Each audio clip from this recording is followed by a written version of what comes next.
옛날 신라시대 때는 양지 스님이 이렇게 정진하는 법회를 가진다든가 혹은 큰 불사를 해가지고 울력을 할 때는 공덕가를 지어 불렀습니다. 공덕가는 이제 그 당시에 풍요로운 그런 일을 벌린다 해서 풍요가라 하기도 하고 또 울력을 잘하도록 격려하는 말씀이 담겨 있으니까 일부에서는 노동가라 그래 했습니다. 공덕가 내용이 어떤 것이냐 한번 들려드릴게요. 오시라 오시라 공덕 닦으러 오시라 서럽디 서러운 인생살이 공덕 닦으러 오시라 이렇게 공덕가를 불렀습니다. 그러면 모든 불자님들이 함께 이 노래를 부르면서 같이 울력도 하고 또 법회를 들으면서 마음속에 공덕심을 키웠답니다. 부처님의 말씀에 공덕이 어떤 것인가? 부처님께서 어느 신자집에 초청을 받아가면은 공양을 드시고 난 뒤에 간단하게 법문을 하셨습니다. 그런 법문 가운데서는 공덕에 대한 이야기를 짚어준 적이 참 많습니다. 출가 수행자들에게 한 끼에 공양을 올리는 것은 큰 공덕이 되느니라. 보다 더 큰 공덕은 삼보에 기하는 것이니라. 보다 더 큰 공덕은 오계를 지키는 것이니라. 보다 더 큰 공덕은 자비심을 가지는 것이니라. 보다 더 큰 공덕은 삼보를 위한 사원을 짓는 것이니라 그랬습니다. 그리고 이 세상에서 가장 큰 공덕은 삶의 덧없음에 깊은 통찰력을 가지는 것이니라 그랬습니다. 깊은 통찰력을 키워나가는 것이 가장 큰 공덕이 된다 했습니다. 깊은 통찰력을 키우다 보면은 지혜의 눈이 열립니다. 지혜의 눈을 해안이라 합니다. 경전에 보면은 해안관시 지옥공이라. 지혜의 눈으로 보면은 지옥은 비었다 그런 뜻입니다. 지옥이 나중에 사후의 지옥이 아니라 우리 살아있는 일상생활 가운데서도 우리 마음속에 불안하고 걱정이 많고 스트레스를 받고 하면 그 자체가 지옥인 겁니다. 그런 지혜의 눈으로 보면은 이 지옥은 본래 비었다, 없다는 뜻이 담겨 있습니다. 그래서 이 공덕은 그만큼 대자유, 대해탈을 성취해 줄 수 있는 그런 깊은 통찰력을 키워주기 때문에 큰 공덕이 되는 것입니다. 내 자신에게만 깊은 통찰력을 갖게 되는 것이 아니고 그 지혜의 눈으로 모든 이웃들의 모든 중생들에게 지혜의 눈을 갖도록 일깨워주고 인도해 준다면은 그것이야말로 가장 큰 공덕이 된다 했습니다. 모든 이웃들에게 마음의 평화를 심어주는 것이 큰 공덕이 되는 것입니다. 옛날에 달마대사께서는 정말 우리가 선가에서 아주 참 큰 그런 성현으로 모시는데 달마대사가 중국으로 탁 건너오니까 그 당시에 양나라의 무제라는 임금님은 아주 불심이 깊어가지고 절을 많이 짓고 또 탑을 많이 세우고 수행하는 스님들 뒷바라지를 참 많이 했습니다. 어떤 때는 본인 스스로가 아무 소식도 없이 어느 절에 가서 행자노릇도 하고 그렇게 하면서 불심을 키워갔던 것입니다. 그러면 또 이제 대신들이 가가지고 아이고 폐하 궁으로 돌아가야 됩니다 하면은 내 몸값이 비싸다. 이 절에 시주를 많이 해야 나를 데려갈 수 있다 해가지고 그 절에 많은 시주를 하고 나서 그 임금을 궁으로 모셔가고 했던 것입니다. 그만큼 불심이 깊은 양무제가 달마대사가 아주 큰 도인 스님이신데 중국에 왔다 하니까 만나봤습니다. 그래서 은근히 이제 당신 자랑을 하고 싶어가지고 내가 수많은 절을 짓고 탑을 세우고 불사를 했는데 또 공부하는 스님들 뒷바라지도 참 많이 했는데 그 공덕이 얼마나 됩니까? 그랬어요. 보통 사람 같으면은 폐하의 공덕이 하늘을 듣고도 남습니다 할 것 같은데 달마대사께서는 공덕이 없습니다 그랬어요. 그러니까 굉장히 의아스러워가지고 그럼 어떤 것이 공덕입니까? 그러니까 달마대사 하시는 말씀이 마음을 깨달아 성불하는 것이 진정한 공덕입니다. 폐하께서 절을 짓고 탑을 세우고 불사를 많이 한 것은 복원될지언정 진정한 공덕이 아닙니다 그랬어요. 그러니까 달마대사하고 양무제가 서로 의견 차이가 나가지고 서로 마음속에 아쉬운 점이 있었습니다. 그래서 달마대사께서는 아직 내가 여기서 벽을 펴고 그래 할 것이 아니라 내가 저 어디 숭산 소림굴에 가서 내 제자 한 사람을 키워놓고 나면은 나는 이 중국에 온 보람을 느끼겠다 하고는 양자강을 건너서 숭산으로 가려고 강 나루터로 나왔습니다. 그러니까 조정에서는 함부로 폐하를 모욕했다 해가지고 그것도 대신들하고 간신들이 모함을 해가지고 달마대사를 잡아오너라 했습니다. 그래 달마대사가 강가에 나가 있으니까 배가 하나도 없는 거예요 마침. 그런데 말을 타고 수많은 군사를 거느리고 추격해 온다 보니까 이거 신상에 불리함을 느꼈거든요. 그래서 갈대잎을 하나 탁 꺾어가지고 그것을 타고 양자강을 유유히 건너갔던 것입니다. 그러니까 그 군사들이 와가지고 궁수들이 활을 준비해가지고 그 달마대사를 쏘려 했습니다. 그때 그 장군이 그래도 불심이 있었던가 멈추어라 그랬습니다. 그리고는 그 장군이 모래바닥에서 달마대사가 갈대잎을 타고 그 양자강을 척 건너가는 그 뒷모습을 보고 청중하게 삼배를 올렸습니다. 여러분 달마대사 그림을 보면은 갈대잎을 타고 가는 달마대사를 본 적이 있을 것입니다. 그것이 바로 그 장면을 그림으로 나타낸 것입니다. 그리고 난 뒤에 이제 조정에 가서 폐하 정말 달마대사는 도인이 분명합니다. 그런 신통을 나셔서 건너가는데 도저히 활도 쏘지 못하게 하고 제가 삼배를 드리고 돌아왔습니다. 그랬습니다.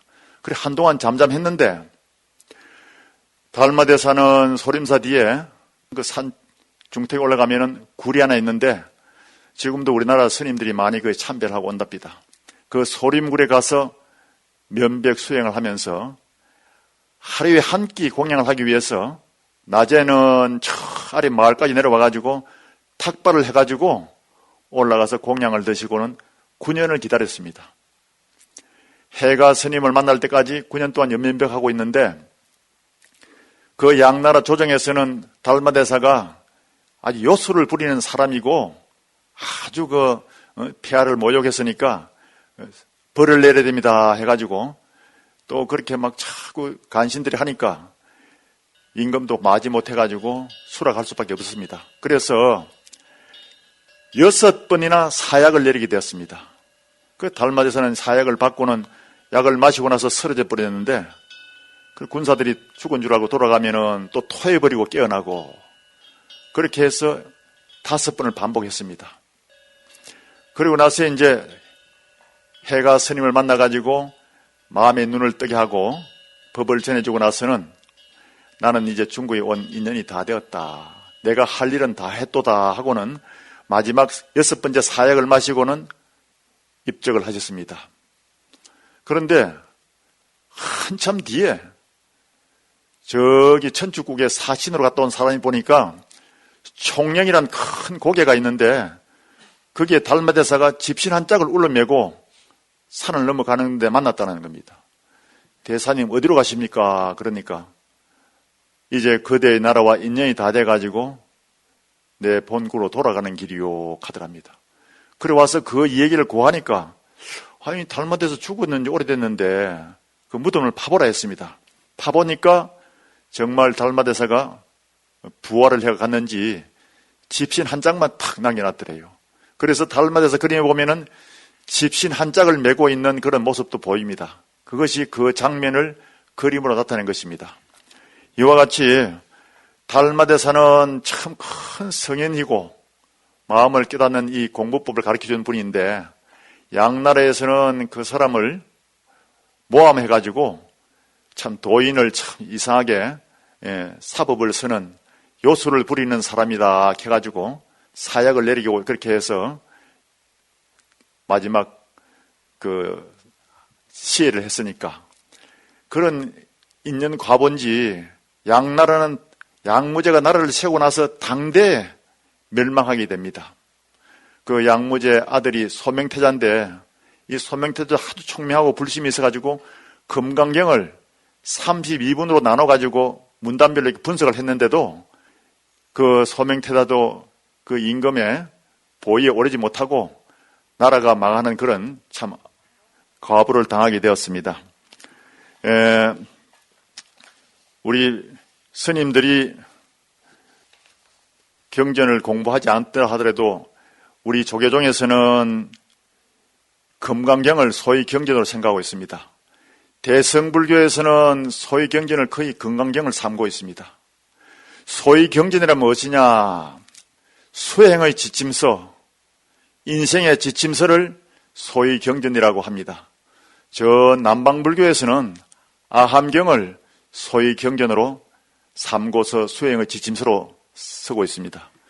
그런데 옛날 한국이나 중국 선원에서도 새벽으로 금강경과 신신명을 수지 독송했습니다. 고려 불교의 중흥조이신 보조 국사 스님께서도 찾아오는 수행자들에게 늘 금강경을 수지 독송하라고 권했다 합니다. 자선을 하다 보면은 침묵 수행을 많이 하지 않습니까?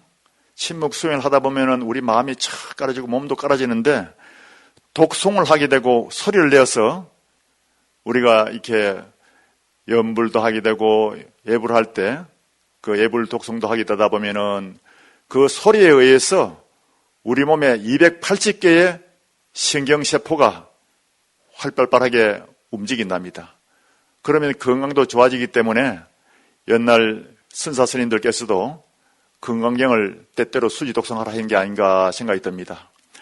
이제 보통 예불하고 독경할 때도 어떤 스님은 화두 든다고 가만히 앉아있는 스님이 있어요. 그게 능사는 아닙니다. 독송을 하고 경을 읽는 그 과정 가운데서 우리 몸에 280개의 신경세포가 움직여가지고 건강에 굉장히 도움을 준다는 걸 항상 염두에 둬야 됩니다. 옛날 제가 지리산 칠불사 선원에서 10년 동안 결제를 한 적이 있습니다. 10년 동안 밖을 나오지 않고 살은 적이 있는데 그때에 한 7년 동안 묵언 수행을 했습니다. 그것이 좋았던지 어느 한 철에는 대중스님네가 13분이 묵언을 한다고 해가지고 시작한 적이 있습니다. 그래 반결제 산행을 가는데 그 중에 한 스님이 내려오지 않고 중간에 그냥 정발이 됐습니다. 그래서 밑에 다 내려와가지고 인원을 점검하니까 한 스님이 빠져가지고 다시 한번 올라가 보자. 중간에 혹시 사고를 당했는지 모르겠다 하면서 올라가면서 이제 과음을 지릅니다. 어이 하고 올라가니까 저 중턱 좀 올라가니까 저쪽 먼 곳에서 하고 과음을 지르더랍니다. 그래서 중간에 만나가지고 내려왔는데 그 스님이 얘기가 그렇습니다. 그 스님은 평소에 좀 다혈질 체질이에요. 그런데 묵언을 하니까 굉장히 신경이 많이 이렇게 좀 위축이 됐던가 봐요. 그 한창 산행을 가는 도중에 갑자기 다리가 마비가 오더랍니다. 그럼 묵언하니까 다른 사람한테 말도 못하고 뒤에 남아가지고 다리를 좀 만지고 있다 보니까 앞에 가는 사람은 내려가 버리고 혼자 처졌던 거예요. 그런데 저쪽에서 이제 부르는 소리를 듣고는 나를 찾으러 오는구나 싶어가지고 그게 화답을 하기 위해서 이제 과음을 질렀던 겁니다. 어이 하는 가운데 이 무릎이 탁 풀리면서 발이 그냥 마비가 풀리고 다리가 또 움직여지면서 다시 회복되더랍니다. 그래서 내려와가지고 하는 말이 아이고 나는 무거운 체질 아닌갑다고. 이 다이얼질이 돼가지고 가끔 성질도 내고 말이지 이렇게 좀 해야 되는데 무거움을 콕 참고 있으니까 그 산행하는 가운데 이게 막 몸에 마비가 와가지고 대중들한테 심리를 끼친 것 같다고 이렇게 얘기한 적이 있습니다. 그만큼 우리는 자선 수행할 때는 침묵을 지키지만은 독경하고 예불을 할 때는 소리 내어서 하는 그 가운데 또 큰 공덕이 있다는 것도 알아야 됩니다. 금강경을 선가에서도 많이 권하고 또 소위 경전으로 삼고 있는데 여러 스님들도 이제 강의를 들어서 다 아시겠지만은 금강경의 대의는 파 2집 따라 하십시오. 파 2집 현3공 파 2집은 아집 법집을 깨뜨린다 그런 뜻이고 현3공은 아공 법공 구공입니다. 나도 공하고 나 위에 모든 일체 현상에 있는 것이 다 법입니다. 뭐 진리가 법이 아니고 여기서는 나 위에 모든 일체 현상을 다 법이라는데 그것도 근본은 공이다. 그러면 이제 아공 법공이 되고 나면은 또 공에 빠질 수가 있습니다. 그래서 결각이 되는 수도 있는데 아공 법공이라는 그 마음까지도 비워져야 진정한 공이 된다 해서 함께 구자를 써가지고 구공이라 했습니다. 그래서 파 2집은 아집 법집을 깨뜨려야 된다는 것이 파 2집이고 현3공은 아공, 법공, 구공 이 세 가지가 공해져야 된다는 뜻이 담겨 있습니다. 금강경의 경전 요소를 보면은 다른 경도 다 그렇지만은 발심, 수행, 성불로 이어져 있습니다. 그래서 금강경은 약본 금강경이라 하기도 하고 광본 금강경이라 합니다. 약본 금강경은 1분에서 5분까지가 약본 금강경인데 그 속에도 발심, 수행, 성불이 들어있다는 것입니다. 그래서 저 인천 용화사에 가면은 49제 지낼 때 대중 스님들이 모셔서 이제 이렇게 독송을 하는데 금강경을 제 1분에서 5분까지 읽고 끝냅니다. 왜 그러냐면 그 가운데도 발심, 수행, 성불의 그 대의가 다 담겨 있다는 거예요. 경전의 구성 요소가 갖추어져 있다는 것입니다. 금강경 제5분의 마지막 개송에 나오잖아요. 금강경에 나오는 제 첫 번째 개송인데 범소유상 계시허망 약견재상 비상 적견열애 적견열애 여기에서 벌써 성불이 이루어졌다는 거예요. 그래서 약본 금강경에서는 여기까지가 구성 요소를 갖추고 있다. 이래서 5분까지를 독송하고 끝내는 그런 사찰도 있습니다.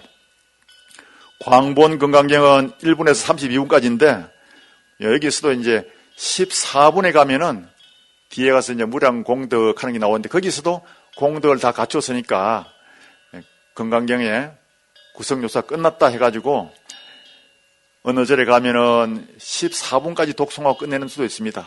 그래서 스님들 혹시 의아스럽다든가 혹은 신도분들이 왜 중간에서 경을 끝내는가 하고 문의할 경우가 있으면은 요 설명을 해주면 도움이 됩니다. 모든 경전은 첫 부분에 핵심이 다 담겨 있습니다. 금강경도 우리 선가에서는 옛날부터 선사스님들이 제1분에서 금강경은 끝났다 그럽니다. 1분에서 어떻게 끝났느냐 하면은 그 속에 부처님의 진심이 다 들어있다는 겁니다. 제1분을 보면은 부처님이 여러 대중들과 함께 계시다가 공양할 때가 돼가지고 가사를 수하시고 사위 성중에 들어가서 차례로 밥을 비렸다 하지 않습니까? 가사를 수했다는 것은 뭐냐 하면은 여러 대중 스님들이 항상 위를 지키고 중요시하라는 겁니다. 보통 어디 나들이 할 때 우리 스님들 보면은 위를 안 갖추는 추가 참 많습니다. 그 유론의 스님들이 보면 요즘 보면은 공양을 올 때 꼭 두루마기를 입고 내려오는데 신도분들이 참 환희심을 느낍니다.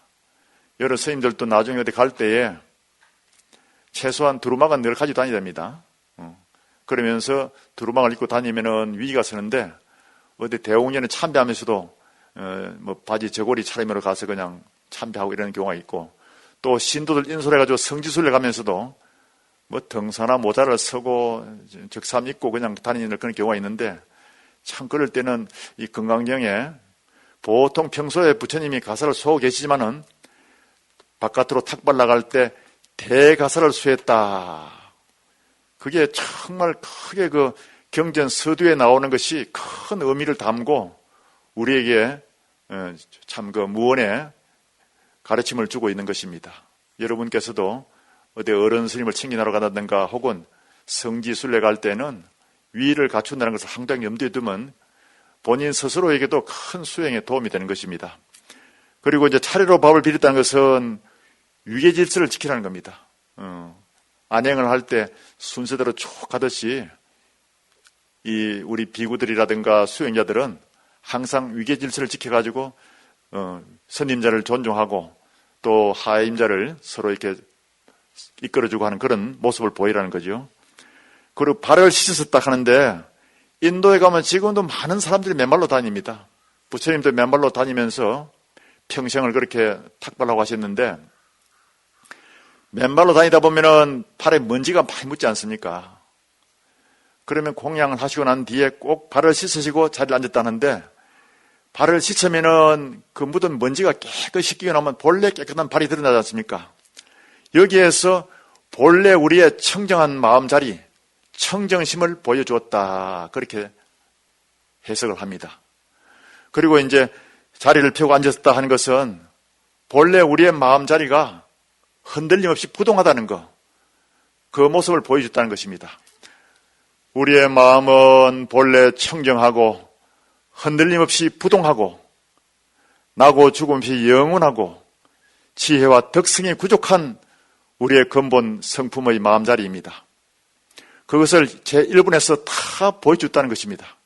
그래서 옛날 선가에서는 금강경은 제1분에서 다 끝났다, 이런 말씀을 하시던 것입니다.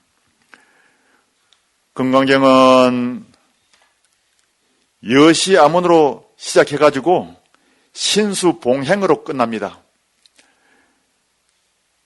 우리가 많이 아는 것이 중요한 것이 아니라 한 가지라도 행하는 것이 참 중요한 것이고 또 그것이 수행입니다. 경을 보고 강의를 듣는 것은 수행을 잘 할 수 있도록 하기 위함입니다. 그래서 여시아문하고 끝에 가서는 신수봉행이라 해서 매듭을 짓습니다. 우리 스님들도 이 경전을 독송한다든가 혹은 법문을 들어도 그것이 일상생활에 연결되어야 됩니다. 그 수행을 잘하기 위한 거기에 대해서 방법이 되어야 되는 것입니다. 그래서 오늘은 제가 경전도 보면은 첫 구절에 다 담겨 있듯이 오늘 첫 시간 강의하는 오전에 강의하는 것이 참선 특강에 다 핵심이 담겨 있기 때문에 아주 신중하게 얘기할 테니까 스님들은 잘 새겨 들었으면 큰 도움이 될 것입니다. 반야신경도 보면은 첫 부분에 다 핵심이 다 담겨 있고 그 나머지는 부연 설명이라 그랬습니다. 반야신경 예를 들어 보면은 관자재보살 행심반야 바람일다시 조견오온 개공도 일체 고액, 거기서 다 끝났다는 거예요. 오온이 공한 것을 비추어 보고 온갖 괴로움을 다 건너셨느니라, 거기서 다 끝났다는 거예요. 그 나머지는 이제 다 부연 설명, 그것도 이해를 돕기 위해서 더 설명을 하셨다, 이런 겁니다. 금강경 제2분에 보면은 아주 중요한 금강경의 전체의 핵심이 담겨 있습니다.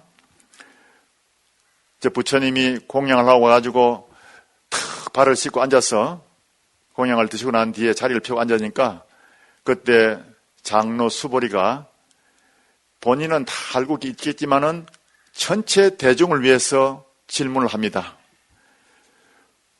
부처님이시여 구도심을 낸 보살 마살들은 어떻게 그 마음을 머무르고 어떻게 그 마음을 항복받아야 하나이까?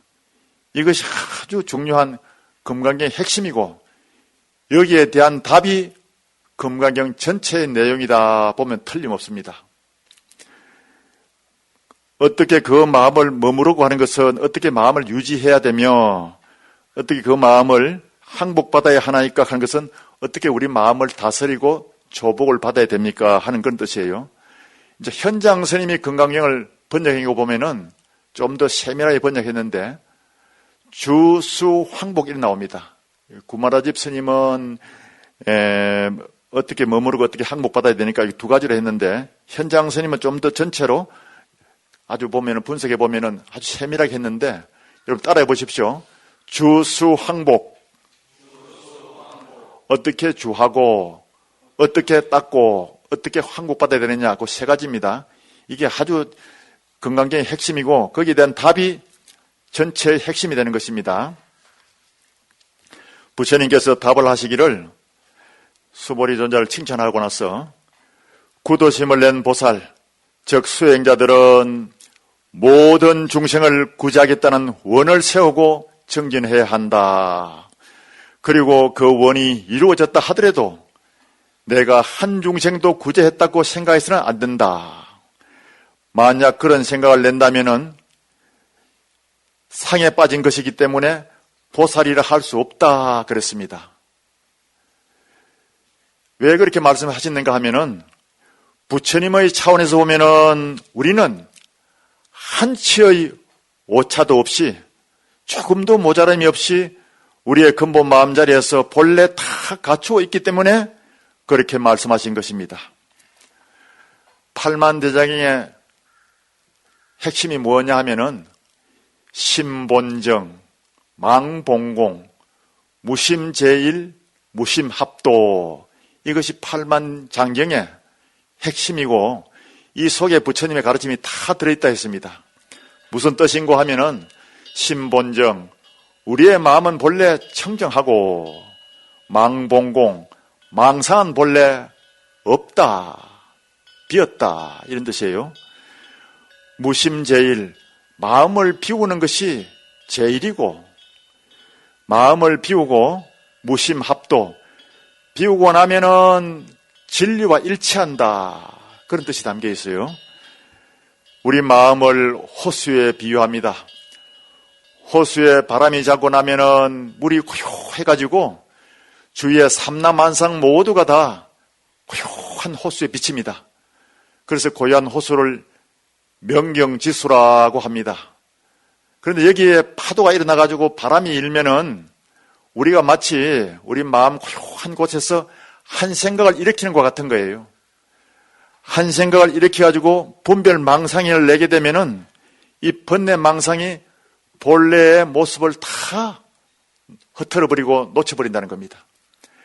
파도가 치고 바람이 불어가지고 호수에 비친 모든 삼라만상을 다 흩어버리듯이 고요한 우리 마음, 청정한 마음 자리에서 한 생각 일으켜가지고 시비분별을 번뇌 망상이 일으키면은 본래 우리의 청정한 본래의 모습을 잃어버린다 그랬습니다.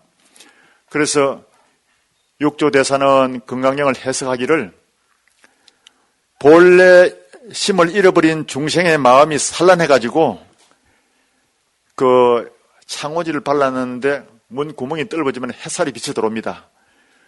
방 안에 먼지가 하나도 없이 깨끗이 청소를 했는데도 그 햇살을 통해 보면은 수많은 먼지가 아주 산만하게 움직이는 것을 볼 수 있습니다. 우리 중생의 마음이 그와 같다는 것입니다. 햇살 속의 먼지처럼 산만하고 쉴 새 없이 우리 마음은 왔다 갔다 하면서 헐떡인다는 것입니다. 본래 참된 모습을 찾기 위해서는 오직 집중해야 한다. 고양이가 쥐를 잡기 위해서 그 쥐 구멍 앞에서 밤을 새우는 일이 허다합니다. 그와 같이 집중해서 수행해야 되고 또 목마른 사람이 물을 찾기 위해서 간절한 마음으로 이 꼴짝 저 꼴 다니면서 물 한 모금 먹기 위해서 애를 씁니다.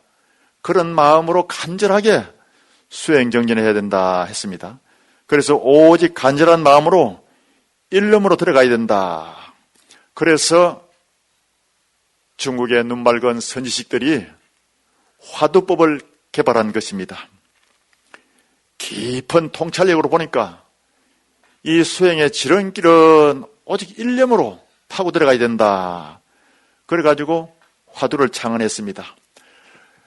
화두라는 것은 여러 스님들도 잘 아시겠지만은 스승이 제자를 깨달음으로 인도하기 위해서 오직 알 수 없는 의심 하나를 탁 부여해 주는 것입니다.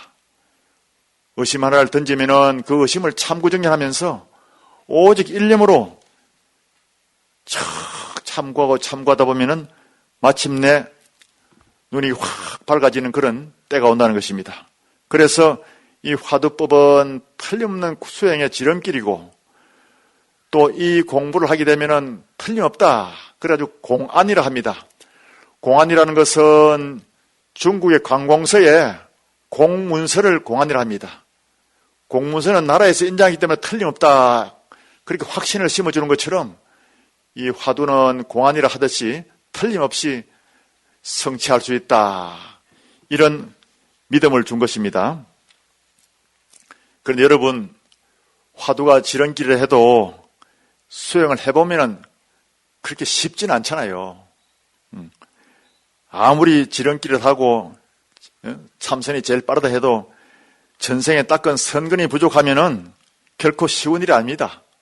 그래서 도중에 포기하는 경우가 종종 있습니다. 이 수행은 콩나물에 물 주는 것 같다 했습니다. 저 시골에서 콩나물을 키워본 사람 손들어 보십시오. 콩나물 키우는 걸 구경해 본 사람도 손들어 보십시오. 구경해 봤죠. 시골에 가면은 이렇게 이제 그 다라이를 하죠. 다라이를 하는데 그 물통에다가 물을 담아 놓고 그 위에 V자로 된 막대기를 두 개 딱 걸쳐 놓고 그 위에 콩나무 시루를 다 갖다 올립니다. 그 이제 도가니로 구운 콩나물 시루는 구멍이 뻥뻥뻥 이렇게 둥글게 뚫혀 있어가지고 물이 다 흘러내려 버립니다. 거기에 집을 수북히 깔아놓고 콩을 수북히 놓고서 바가지를 띄워놓고 물을 늘 수시로 줍니다. 주면은 콩을 거쳐서 물이 한 방울도 남지 않고 다 밑으로 흘러내려 버립니다. 그런데 한 방울 한 방울 머금고 지나간 그것이 선근이 돼가지고 한 일주일이 지나면은 콩나물이 수북이 자라가지고 시루 밖으로 모습을 나타냅니다. 우리 수행도 이와 같다는 거예요. 여러분들이 한철 두철 해봤자 별로 뭐 남는 게 없고 공부에 진전이 있어 보이지 않잖아요. 여러분들이 수행한다고 화두를 받아와가지고 정진을 해도 5분간 연속되어서 하는 사람이 몇 사람이 있을지 한번 돌아보십시오. 처음에는 그만큼 생소하게 시작하는 거예요.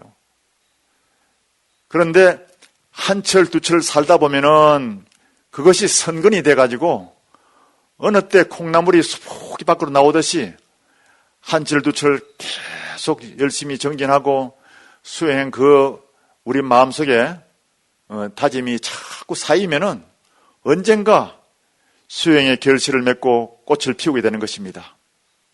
그래서 여러분들이 한철 두철 살았다 해서 절대 포기할 생각을 내서는 안 됩니다. 더 열심히 정진하다 보면은 1분이 모여지고 1분 집중되던 것이 어느덧 5분, 10분이 되고 그것이 또 1시간씩 연결되어지는 것입니다. 그래서 나중에 되면은 수행이 점점 쌓이게 되고 내공이 쌓이게 되면은 언젠가 내가 정말 금생에 와서 이 참선 수행법을 만난 것이 가장 큰 보람이고 정말 값진 시간이었다는 것을 돌아볼 수 있습니다. 그건 틀림없습니다. 여러분께서도 콩나물에 물 주는 같이 아무 남는 것 없이 물이 다 빠져 흘러가 버렸지만 한 모금 물방울 먹었던 그 콩나물 자체에서 선근으로 남아있기 때문에 콩이 나중에 수북하게 콩나물이 되어서 발화가 돼가지고 자라 올라오는 것을 보듯이 우리 수행도 그와 같은 것입니다. 열심히 정진하시면은 반드시 그런 시절이 오는 것입니다. 그래서 선근이 참 중요하고 우리는 마음속에 한 번 화두를 챙기고 가는 것이 내가 선근을 다져가는 것이다 생각하고 믿으면 틀림없이 그렇게 되는 것입니다. 시간이 거의 다 된 것 같아요. 그 다음에는 화두 첨선법이 쉽다 하지만 잘 안 되는데 왜 잘 안 되는가, 그리고 어떻게 하면은 우리가 깨달음을 이룰 수 있는가 하는 이 의식 구조와 내의 4차 원도를 분석해야 들려드리겠습니다. 이 얘기를 들으면은 여러분들이 좀 더 확신이 오고 이 공부는 틀림없다는 믿음이 와서 더 열심히 수행 경영하게 될 것입니다. 그러면 잠시 쉬었다 하겠습니다.